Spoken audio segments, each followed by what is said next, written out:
Convido os irmãos a abrir a sua Bíblia. No Evangelho de João, capítulo 4, nós vamos ler a partir do verso 1 ao verso 30. Não se espante, talvez alguns aqui possam ver a extensão do texto, mas nós vamos entregar a mensagem do Senhor conforme ela tem que ser passada. Mas ler a Bíblia nunca é demais, sempre edifica. Então, deixe seu coração aberto, deixe a sua Bíblia aberta e nós vamos ler a palavra do Senhor. Evangelho de João, capítulo 4, a partir do verso 1, eu leio na Nova Versão Internacional. Assim diz a palavra do Senhor. Quando Jesus ficou sabendo que os fariseus ouviram falar que ele estava fazendo e batizando mais discípulos do que João, embora não fosse Jesus quem batizasse, mas seus discípulos, saiu da Judéia e novamente voltou para a Galiléia. No entanto, era necessário que ele passasse por Samaria. Assim chegou à cidade de Samaria, chamada Sicar, perto das terras de Jacó, que Jacó tinha dado a seu filho José. Havia ali o poço de Jacó. Cansado da viagem, Jesus sentou-se à beira do poço. Isto se deu por volta do meio-dia. Nisso veio uma mulher samaritana tirar água. E Jesus lhe disse: dê-me um pouco de água. Os seus discípulos tinham ido à cidade comprar comida. A mulher samaritana lhe perguntou: como o Senhor, sendo judeu, pede a mim, uma samaritana, água para beber? Ela perguntou isso porque os judeus não se dão bem com os samaritanos. Jesus lhe respondeu: se você conhecesse o dom de Deus e quem está pedindo a água, você teria pedido e ele daria a água viva. A mulher disse: o Senhor não tem com quem tirar água e o poço é fundo. Onde pode conseguir essa água viva? Acaso o Senhor é maior que o nosso pai Jacó, que nos deu o poço, do qual ele mesmo bebeu, bem com os seus filhos e o seu gado? Jesus respondeu: quem beber desta água terá sede outra vez, mas quem beber da água que eu lhe der, nunca mais terá sede. Ao contrário, a água que eu lhe der se tornará nele uma fonte de água a jorrar para a vida eterna. A mulher lhe disse: Senhor, dê-me dessa água para que eu nunca mais tenha sede, nem precise voltar aqui para tirar água. Ele disse: vá, chame o seu marido e volte. Não tenho marido, respondeu. Jesus lhe disse: você falou corretamente ao dizer que não tem marido. O fato é que você já teve 5, e o homem com quem agora vive não é seu marido. O que acabou de dizer é verdade. A mulher disse: Senhor, veja o que é profeta. Os nossos antepassados adoraram neste monte, mas vocês, judeus, dizem que Jerusalém é o lugar onde se deve adorar. Jesus declarou: creia em mim, mulher. Está próxima a hora em que vocês não adorarão o Pai nem neste monte, nem em Jerusalém. Vocês, samaritanos, adoram o que não conhecem. Nós adoramos o que conhecemos, pois a salvação vem pelos judeus. No entanto, está chegando a hora, e de fato já chegou, em que os verdadeiros adoradores adorarão ao Pai em espírito e em verdade. Estes são os adoradores que o Pai procura. Deus é espírito, e é necessário que os seus adoradores o adorem em espírito e em verdade. A mulher disse: eu sei que o Messias vem e que é chamado Cristo. Quando vier, ele nos explicará tudo. Então Jesus declarou: eu sou o Messias, eu que estou falando com você. Naquele momento, os seus discípulos voltaram e ficaram surpresos ao encontrá-lo conversando com uma mulher. Ninguém, porém, perguntou: o que pretendes? Ou por que estás conversando com ela? Então, deixando o seu cântaro, a mulher voltou à cidade e disse ao povo: venham ver um homem que me disse tudo o que tenho feito. Será que ele não é o Cristo? Então saíram da cidade e foram até onde ele estava.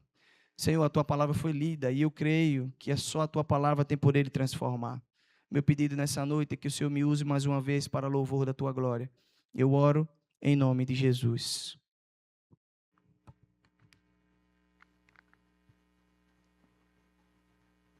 Irmãos, nós vivemos numa geração que está a geração mais exposta da história. Redes sociais, câmeras, vitrines digitais, mas também vivemos entre a geração mais solitária que já vivenciamos. Ser visto não é o mesmo que ser conhecido. E ser conhecido não é o mesmo que ser amado. Jesus escreve o seu evangelho com um propósito específico. João, quando ele escreve a sua carta, ele finaliza lá no final do seu evangelho dizendo uma coisa: eu escrevo esse evangelho para que vocês creiam que Jesus Cristo, o Filho de Deus, e para que, crendo nele, tenham vida pelo poder do seu nome.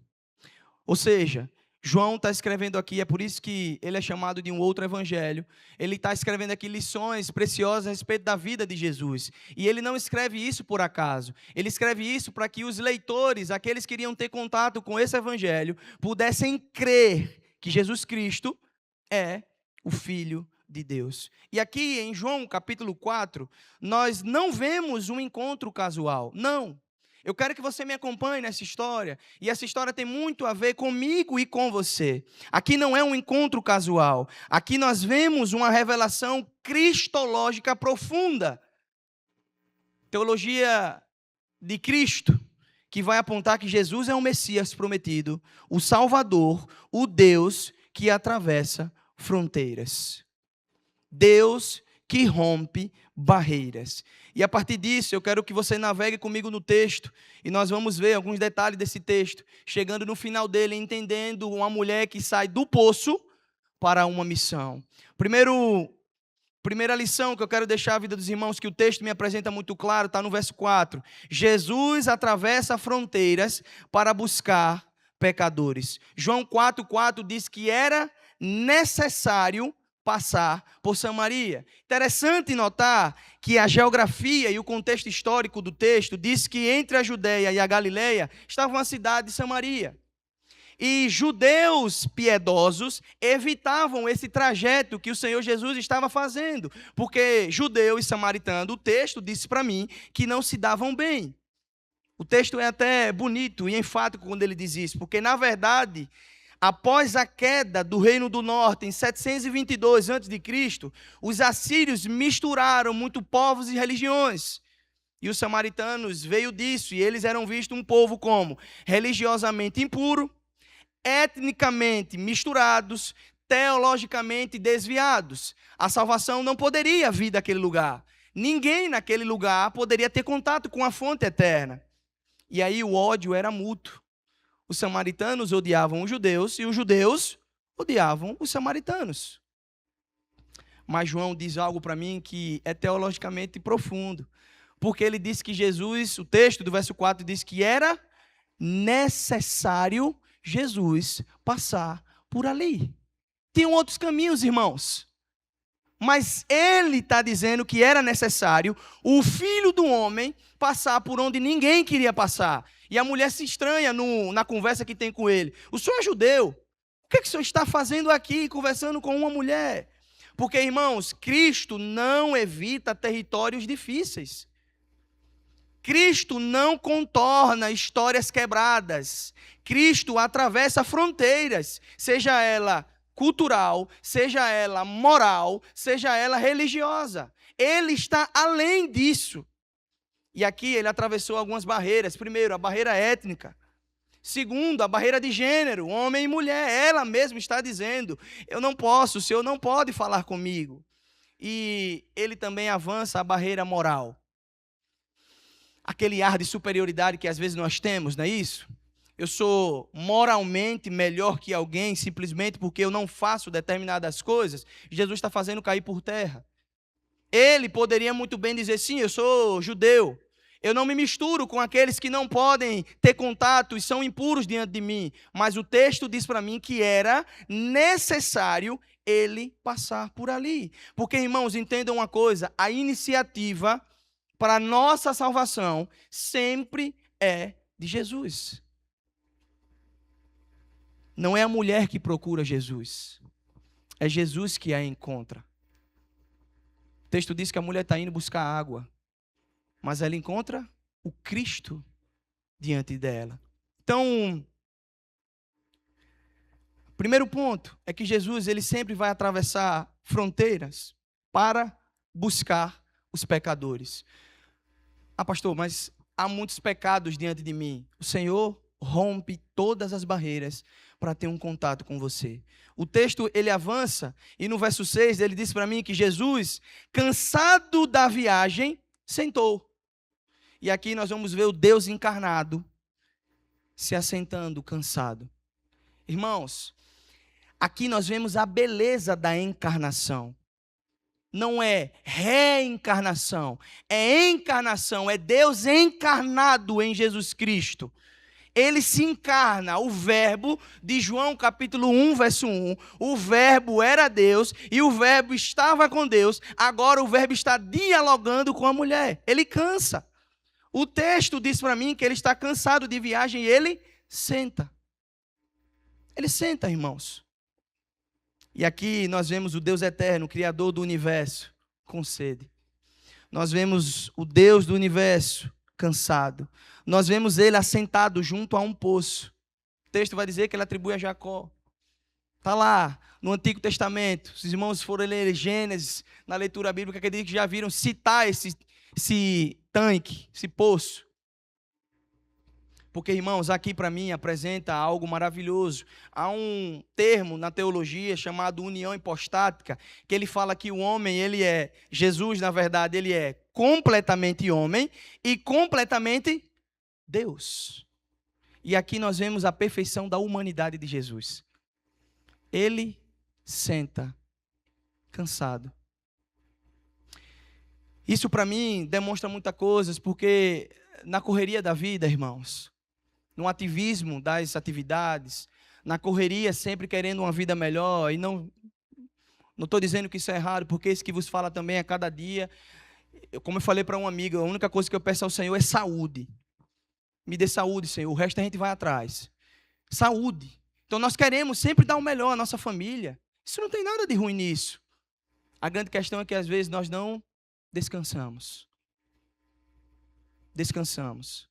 Eu vi agora aqui atrás, antes de entrar para iniciar o culto, orando com o pessoal, eles demonstrando as fragilidades e perguntando, ora por mim, eu estou, sabe, de uma maneira ansiosa.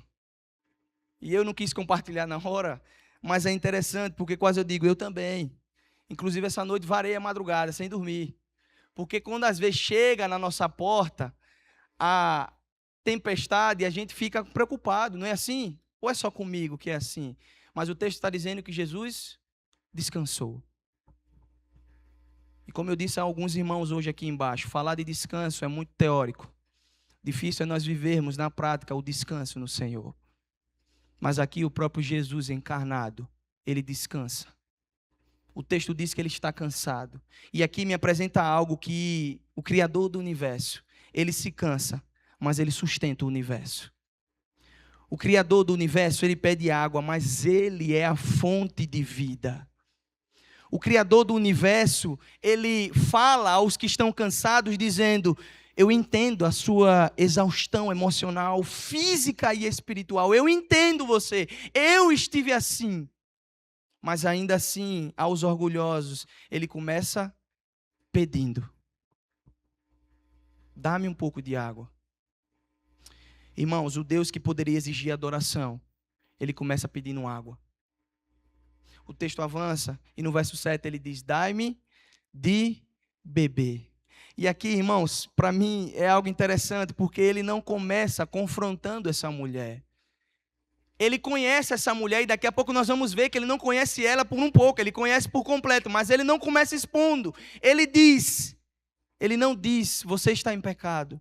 Ele não diz, você vive de maneira errada. Ele não diz, você precisa mudar. Mude e venha ter um relacionamento comigo. Não. Jesus, ele começa com uma aproximação. Irmão, isso aqui faz toda a diferença para entendermos a nossa caminhada com o Mestre. Porque há uma teologia da graça comum e da graça eficaz que diz que a conversa começa primeiro no nível de necessidade física, mas depois ela conduz a uma revelação espiritual. Dai-me de beber. A mulher fica sem saber o que fazer, porque ele pede água e ela diz, nós não podemos dialogar. Ele diz, mulher, eu estou com sede. Se você não me der essa água, eu que vou te dar água. Ela diz, como você vai me dar água se você não tem corda aqui, não tem balde? O poço é fundo. Como você vai fazer isso? Irmãos, precisamos entender que a graça de Deus sempre antecede a transformação. A graça do Senhor sempre vai anteceder a transformação. E pela Bíblia nós entendemos duas coisas importantes. A iniciativa é divina, como eu já disse, e a fé, ela é despertada pela ação do Espírito Santo de Deus. É Ele quem concede fé para nós. Lembro-me de uma pregação do pastor Paulo aqui, acho que 2017, nunca esqueço, está anotado no meu bloco de notas, que nós não nascemos com fé. Fé, o autor aos Efésios já vai dizer que é dom de Deus. É Ele quem concede ao homem. Ninguém por si só tem fé porque é uma pessoa boa, porque busca uma religião, porque ora, porque lê a Bíblia. Não! Quem te deu a fé é aquele que é o autor e consumador dela. A fé não vem por outro meio, a não ser por Ele. E aqui é algo maravilhoso, porque, irmãos, para os religiosos, é preciso dizer que Jesus não salva por méritos. Nada que você faça te aproxima do Senhor. Você não é salvo pelo que você faz. Você é salvo pelo que Cristo fez por nós na cruz do Calvário. Nós não somos bons o suficiente para entender que, mas eu ando nos caminhos corretos. Maravilha. Mas isso não te aproxima do céu. Quem te leva até lá é o caminho, e ele diz que ele é o caminho, ele é a verdade, ele é a vida. Cristo Jesus. Então, para os religiosos, ele diz que não salva por mérito. Para os quebrados, Jesus ele não se afasta da sua história. Eu digo isso porque às vezes nós chegamos na igreja quebrados. Quebrados. Moralmente, espiritualmente, por que não? Quantos de nós já saímos da nossa casa e fomos à igreja para receber uma palavra porque não conseguíamos há muito tempo orar? Destruídos espiritualmente. Mas o Senhor está dizendo que Ele não se afasta da sua história. Ele conhece você. Lembro de um amigo dizendo a mim, e compartilhei isso ontem com um grupo de jovens da Juventude Batista da Capital. Eu lembro de um amigo quando eu também estava assim. E eu disse, cara, eu não consigo ir para a Bíblia se não for para olhar o texto de maneira teológica. Parece que há uma barreira. Eu não consigo ler a Bíblia como um alimento espiritual. Ele disse, cara, vai fazendo isso devagar. O Senhor conhece o seu coração. E aquilo me marcou, porque se Jesus conhece o meu coração, Ele sabe quem eu sou. Eu não posso dar desculpas a todo momento. As desculpas que nós parecem lícitas se nós concedemos ao Senhor, não são válidas. Nós temos Ele, e Ele é suficiente. Então, para os jovens, ele não começa um relacionamento exigindo mudança. O jovem tem muito disso, de aceitação, né? Não. Jesus não começa o relacionamento e a conversa com a mulher exigindo mudança. Não. Ele começa com aproximação. Ele começa estando perto. Aos adultos e idosos, Jesus disse que nunca é tarde para um encontro real. Nunca é tarde. Porque eu entendo, e o texto me diz isso, que ele não confronta para expulsar. Não. E eu não sei você, mas eu já fui confrontado por Deus. Ele não confronta para nos expulsar da sua presença, não. Ele nos confronta para nos restaurar. Você está caminhando errado.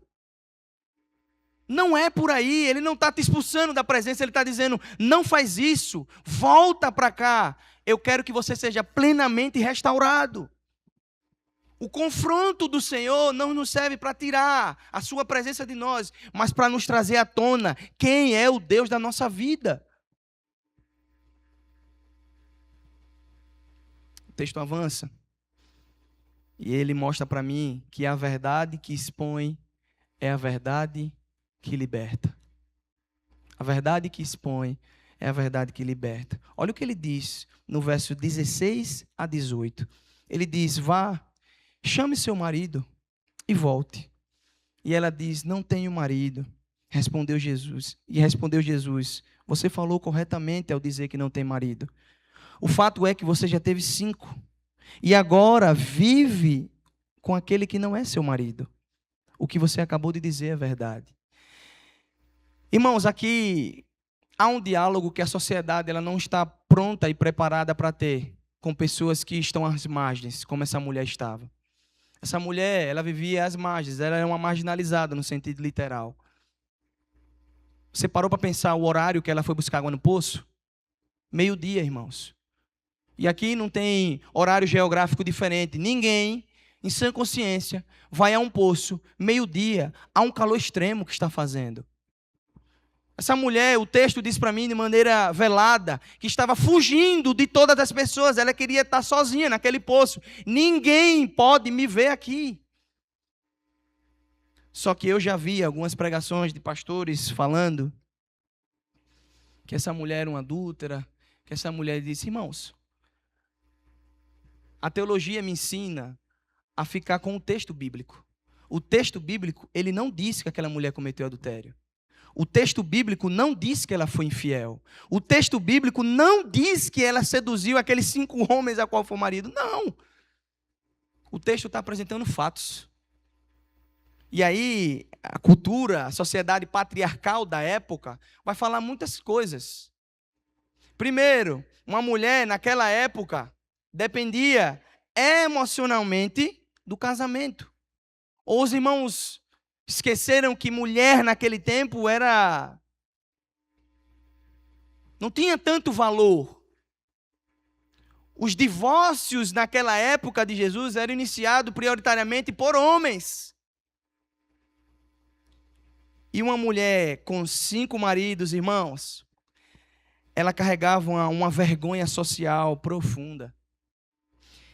E aqui, eu preciso dizer para os irmãos que os divórcios daquela época eram feitos também de maneira banal. Qualquer coisa você poderia dispensar a mulher. Ela viveu com 5 homens. O texto diz que o que ela estava vivendo agora não era o marido dela. Eu preciso dizer que o foco do texto não é o escândalo imoral.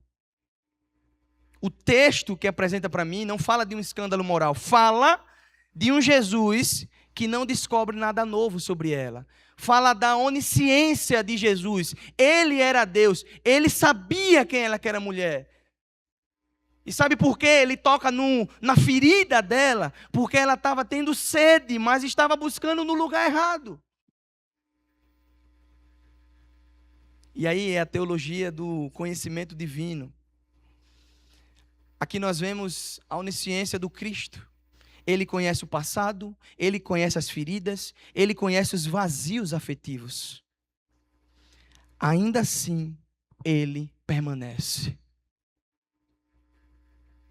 Aquela mulher estava buscando saciar a sua sede nos relacionamentos. Eu preciso dizer alguma coisa, e muitos de nós fazemos isso ainda hoje em dia. Se entrega a relacionamentos e vivem relacionamentos abusivos, conturbados, porque acha que a sua sede será saciada por um homem ou uma mulher. Não!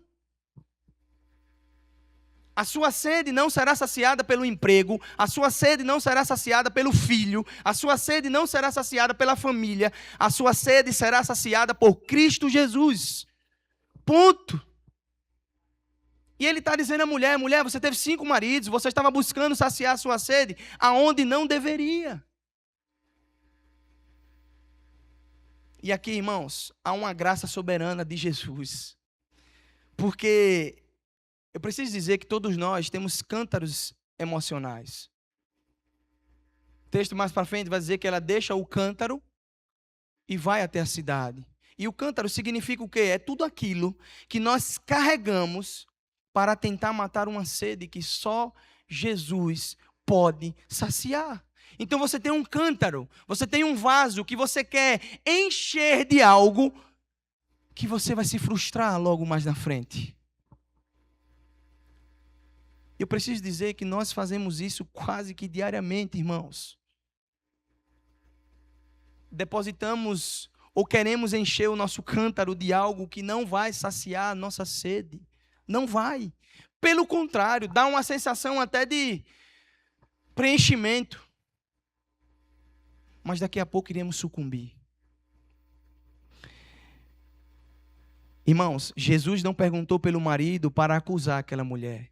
Jesus perguntou para mostrar que ele conhecia o lugar exato da sede dela. A pergunta que eu faço para você é: em que local você está tentando matar a sua sede? Você precisa de algo. Onde você está buscando preencher esse vazio? Quando a ansiedade vem, onde nós derramamos as nossas lágrimas?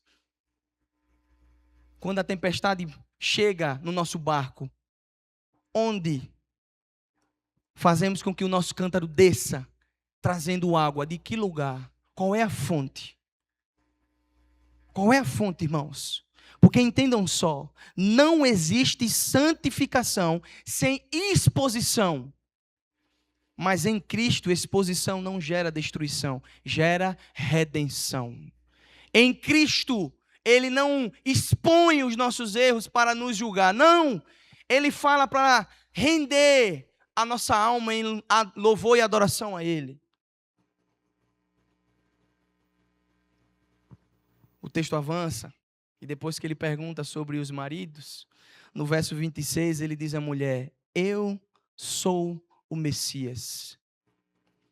Eu sou o Messias, o que estou falando com você. Eu preciso dizer aos irmãos que aqui há algo interessante.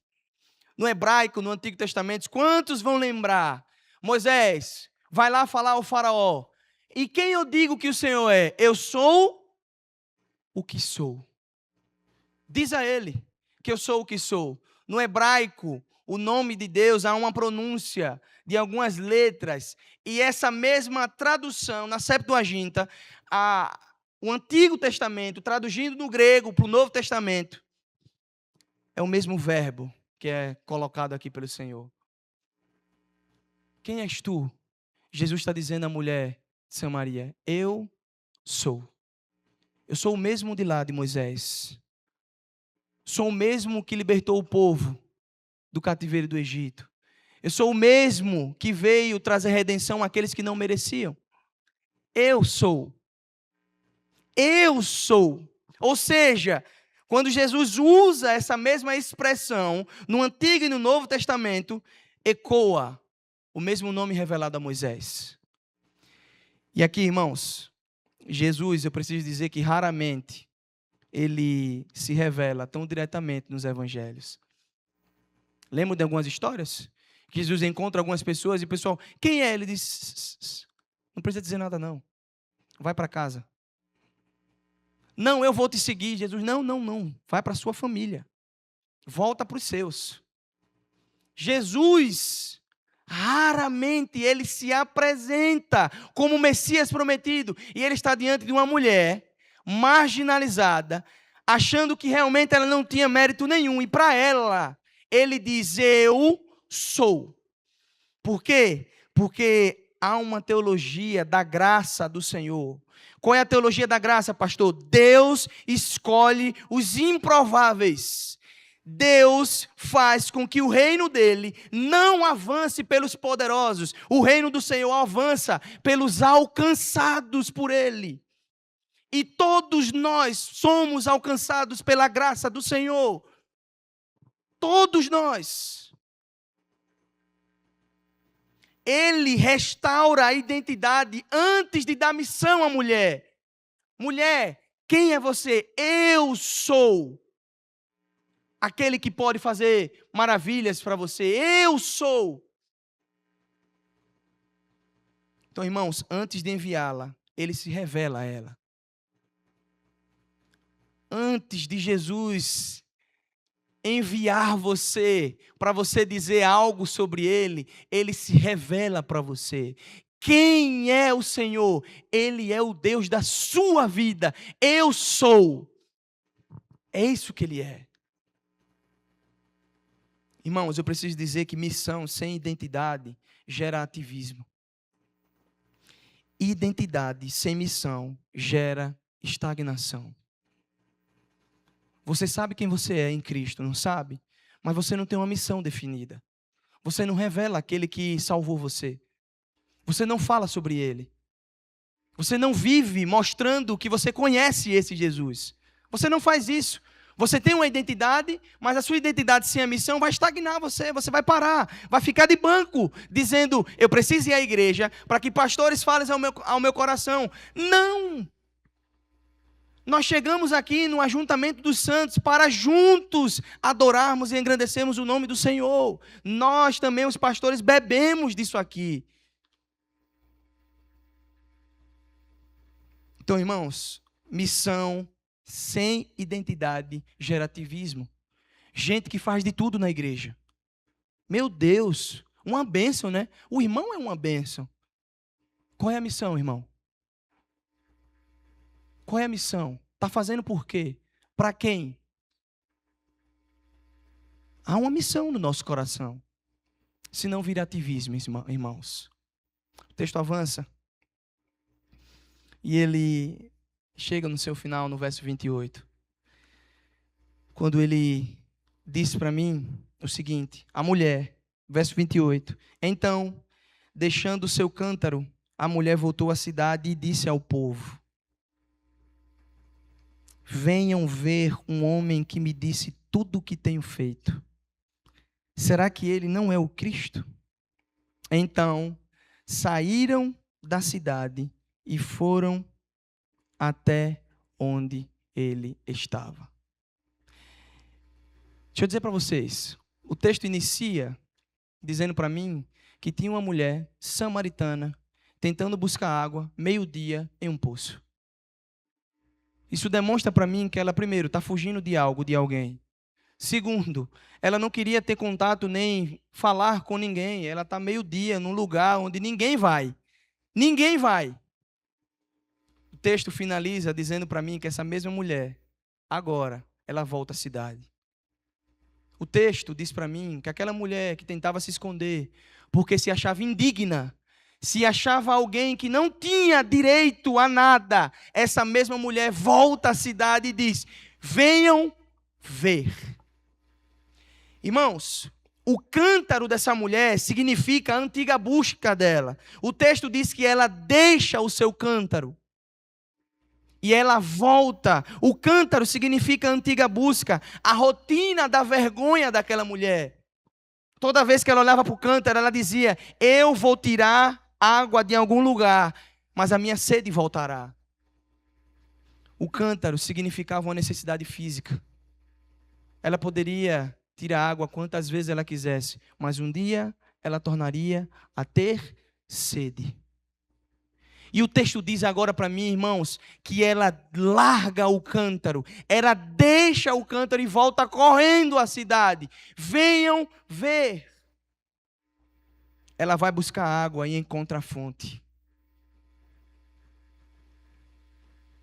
Aqui evitava as pessoas, agora volta para evangelizar aquelas pessoas. Eu concluo esse sermão dizendo a você que há uma teologia missional no texto. Essa mulher se torna a primeira missionária de Samaria. Ela volta e diz algo interessante. E o testemunho delas, irmãos, é simples. Sabe qual é o testemunho dessa mulher? Venham ver. Lembram de Filipe e Natanael? Lembram? Natanael, chegou um aqui, que é o Messias. Natanael disse: de Nazaré? Não pode vir nada bom de lá. Filipe diz: venha e veja. O melhor testemunho dessa mulher do poço à missão é que ela não abriu a boca e disse: venha ver aquele que profetiza, venha ver aquele que opera milagres e maravilhas. Não, ele diz: venham ver, vejam com os seus olhos aquele que é o Cristo. Sabe o que você tem que fazer?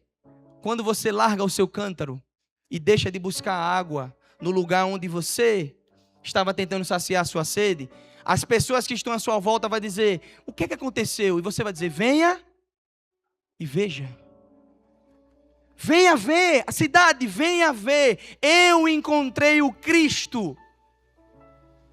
Eu era a marginalizada e agora eu estou dizendo a vocês, eu encontrei com aquele que é o Cristo, venham ver. Irmãos, evangelização não é performance teológica. Evangelização é o testemunho do encontro. Amo ler, mas isso não passa de conhecimento que, se não descer do intelecto para o coração, de nada vale. Testemunho é fala de encontro. Venham ver o que fizeram por mim. E aquela mulher está diante de uma sociedade que deixava ela às margens, criticava muito. Nós iríamos criticar essa mulher no tempo de hoje. Essa mulher teve 5 maridos, o que quer ainda mais? Mas agora ela volta para o povo sem olhar o preconceito e diz: vocês precisam ver. Porque aquele que tem um encontro com Jesus, não interessa o que os outros vão pensar de mim, eu vou abrir a minha boca e dizer: eu encontrei o Cristo ressurreto. Então, irmãos, eu concluo dizendo a você que Jesus viu o preconceito racial. Parece estar na moda, né? Jesus viu isso. Sempre foi pecado. Sempre. E eu lembro de Paulo escrevendo, quando ele diz: não há judeu, nem grego, nem escravo, nem livre, cor nenhuma. Nós somos um em Cristo Jesus. E Jesus viu o preconceito racial. Jesus viu a estrutura social injusta daquela época. Assim como fazemos hoje. Fechamos as portas para alguns. Não, você não é moralmente correto para estar aqui. Jesus viu isso. E ele diz: onde eu chego, vidas que eram perdidas são transformadas. Jesus viu o pecado pessoal. Jesus viu o pecado daquela mulher.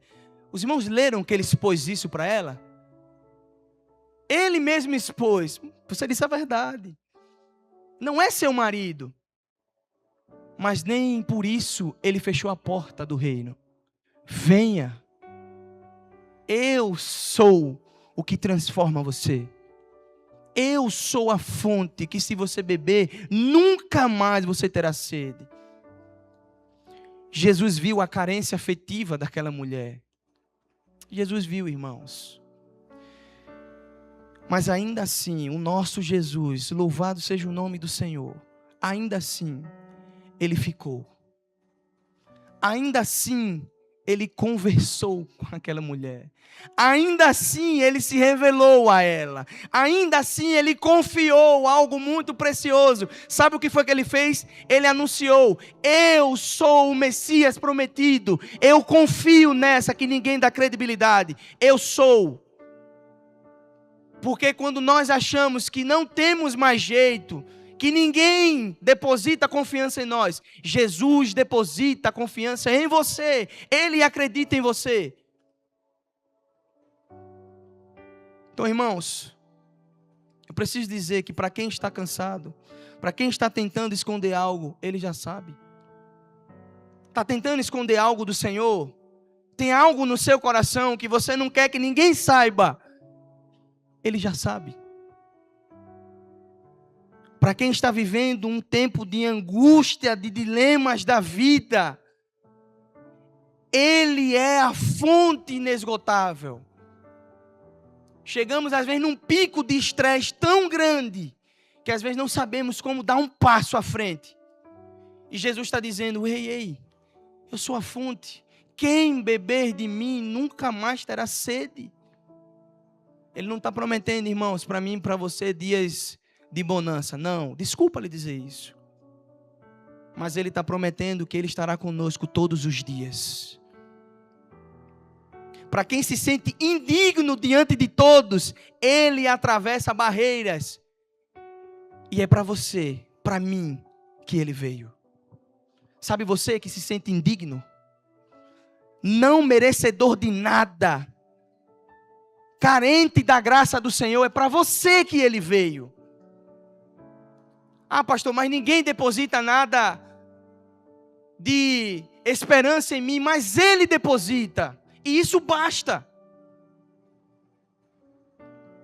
Para quem tem um encontro com Ele, para quem tem um encontro com Jesus, Ele envia. Do poço à missão. Aquela mulher encontra Jesus. Mal sabia ela que aquele encontro mudaria a vida dela por completo. O texto não me diz o nome dela. O texto não me diz o que aconteceu depois com ela. Mas o texto deixa claro para mim que depois do encontro com Jesus, ela não saiu a mesma. Essa mensagem surgiu de uma outra mensagem que eu levei aos jovens. Nós estamos fazendo uma série de mensagens no nosso culto de jovem, que é Encontros com Jesus. Encontros com Jesus. Nasceu disso. E o texto e a Bíblia, nas narrativas que eu já li, ninguém que encontrou Jesus no meio do caminho saiu mesmo. Ninguém. Nem o jovem rico. Que muitos vão dizer, o texto diz para mim que ele baixa a cabeça, triste, e sai por um lado. Ele não saiu mesmo depois do encontro com Jesus. Ele encontrou Jesus achando que seria simples herdar a vida eterna. E Jesus diz uma coisa, falta para você. E ele está falando do Sermão do Monte de maneira velada. Onde estiver o seu tesouro, aí também estará o seu coração. Venda tudo e siga-me. E o texto diz do jovem rico que ele saiu sem dizer uma palavra sequer. Irmãos, quando nós encontramos com Jesus, não tem como continuar da mesma forma. Não tem como. Não tem como. Aquele que encontra com o Mestre, mesmo que de maneira indesejada, a mulher não foi buscar Jesus, mas ele se apresentou para ela. Mesmo que de maneira indesejada, quem encontra com Jesus nunca mais será o mesmo. Nós precisamos dele. Aquela mulher não sabia, mas ela precisava dele. Ela foi, talvez como eu e você, que fomos a um culto, a um evento, ou até mesmo fora da igreja, tá? E o Senhor encontra você. Ele toca em você. Às vezes a gente pensa que o Senhor só se manifesta, se revela aqui, né? Não. O Salmos 19 diz claramente para mim que não. Os céus proclamam a glória de Deus e o firmamento demonstra a habilidade de suas mãos. Dia após dia continua a falar, noite após noite sem fim. Não há sono em palavra, mas todos ouvem o que ele diz. O céu está aí, anunciando que há um Deus Criador. A pergunta nessa noite ao meu coração que foi feita e deve ser feita ao seu coração é: onde você tem buscado saciar a sua sede? Onde, irmãos? Na pornografia?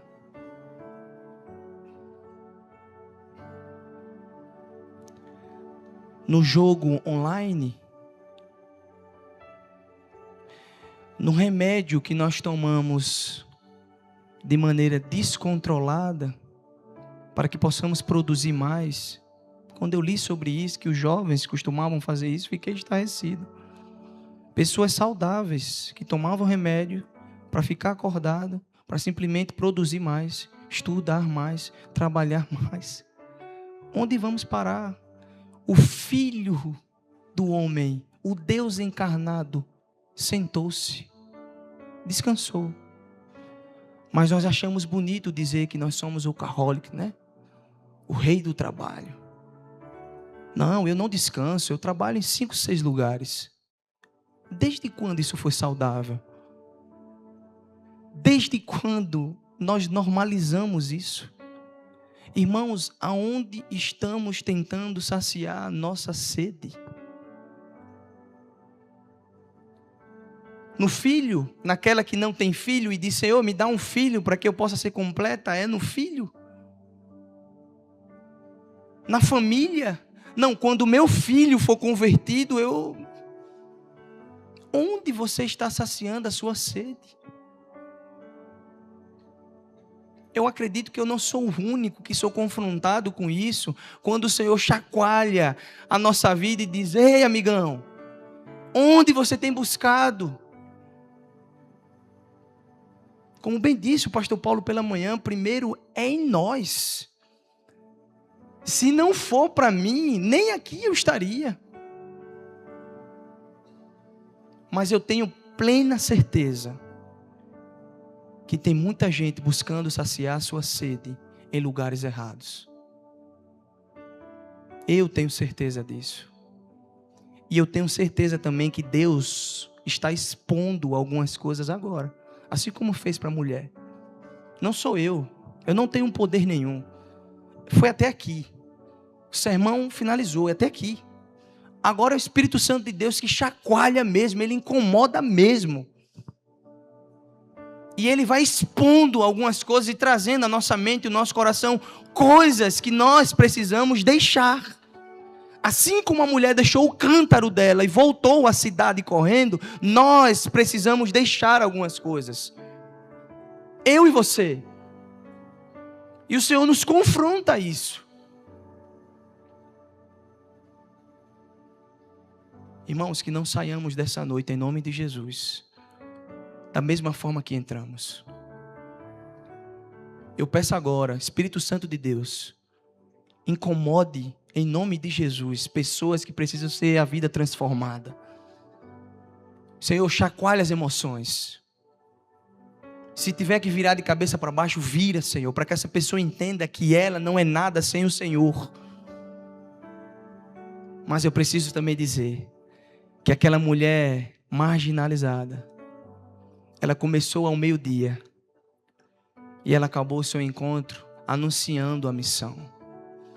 Você, que o Senhor está gerando transformação aí dentro agora, você não será o mesmo só para você. Você irá anunciar isso aos 4 cantos do universo. Você irá falar à sua família no seu trabalho. Você irá fazer isso. Porque é isso que Deus quer. Não para em você. Não para. Não para. Eu quero orar nessa hora. Curve sua cabeça nesse momento. Curve sua cabeça nessa hora. O meu pedido é que você fale com Deus nesse momento. Fale com o Senhor nesse momento. Coloque diante dele as suas dores, a sua angústia. Coloque diante dele aquilo que você tem vivido. Coloque diante do Senhor agora situações adversas.